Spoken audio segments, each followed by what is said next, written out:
Hello guys, അപ്പോൾ ഞാൻ കുറേ കാലമായിട്ട് വീഡിയോ ഇട്ടിട്ടുണ്ട്. അതുകൊണ്ട് സോറി ചോദിക്കുക കേട്ടോ, കുറച്ച് ബിസി ആയിരുന്നു കേട്ടോ, അതുകൊണ്ട് കേട്ടോ വീഡിയോ ഇടാനത്.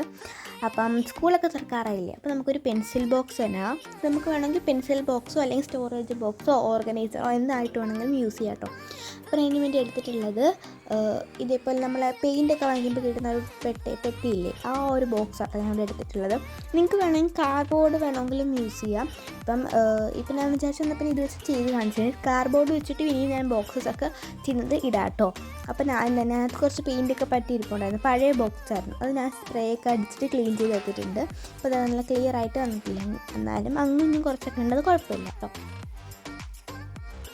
അപ്പം ഇനി ഞാൻ എന്താ ഇതേപോലെ ഒരു വൈറ്റും ഒരു റെഡ് പെയിൻറ്റ് എടുത്തിട്ടുണ്ട്. ലൈറ്റ് പിങ്ക് ഉണ്ടെങ്കിൽ നിങ്ങൾക്ക് അതെടുത്താൽ മതി. ഇപ്പം അതിന് കളറിന് വേണ്ടി ലൈറ്റ് പിങ്ക് ഉണ്ടാക്കാൻ വേണ്ടിയിട്ട് റെഡും വൈറ്റും ആയിട്ട് ആഡ് ചെയ്തിട്ടുള്ളത്. നിങ്ങൾക്ക് ഇഷ്ടമുള്ള കളർ ആഡ് ചെയ്യാം കേട്ടോ. ഞാൻ വിചാരിച്ചിട്ട് പിങ്ക് തീം ആക്കാമെന്ന്, എൻ്റെ ഫേവറേറ്റ് കളറാട്ടോ പിങ്ക്, അതുകൊണ്ടാണ് പിങ്ക് എടുക്കുന്നത്. അപ്പം ഞാൻ വൈറ്റിലേക്ക് ഒരു തുള്ളിൽ റെഡ് ആഡ് ചെയ്ത് കൊടുക്കുന്നുണ്ട്. ഞാൻ പെയിൻറ്റ് ബ്രഷ് വെച്ചൊന്ന് മിക്സ് ചെയ്ത് കൊടുക്കുക കേട്ടോ. അപ്പം ഞാൻ എടുത്തപ്പോൾ ഇത്തിരി പിങ്ക് കൂടിപ്പോയി, അപ്പോൾ ഞാൻ കുറച്ചും കൂടെ വൈറ്റ് ആഡ് ചെയ്തിട്ട് അതൊന്ന് ലൈറ്റ് കളറാക്കി കൊടുത്തിട്ടുണ്ട് കേട്ടോ.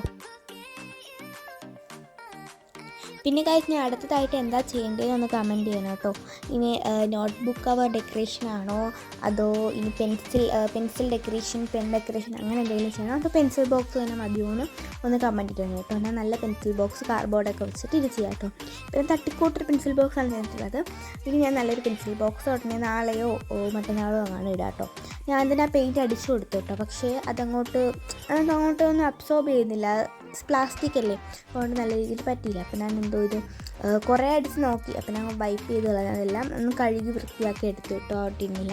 പിന്നെ ഞാൻ അതിൻ്റെ മേളത്തെ അളവിൽ ഒരു പേപ്പർ കട്ട് ചെയ്തെടുത്തു. അപ്പോൾ ഇത്തിരി പേപ്പറെല്ലാം പഠിക്കാമല്ലോ, അപ്പം ഞാൻ എല്ലാ സൈഡിലും വെക്കണമെന്ന് വിചാരിച്ചു, പക്ഷേ അത് കുറച്ച് പാടായിരിക്കും, കർവ്ഡ് ആയിട്ടിരിക്കുന്ന ബോക്സ് ആയതുകൊണ്ട്.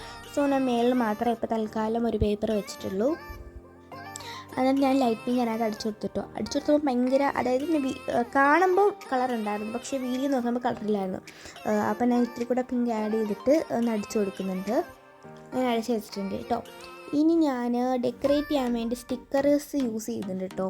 കവാ സ്റ്റിക്കേഴ്സ് അൺബോക്സ് ചെയ്യുന്ന ഒരു ഞാൻ ചാനൽ ഇട്ടിട്ടുണ്ട്, അപ്പോൾ കാണാത്തവരെല്ലാവരും പോയി ചെക്ക് ചെയ്യുക.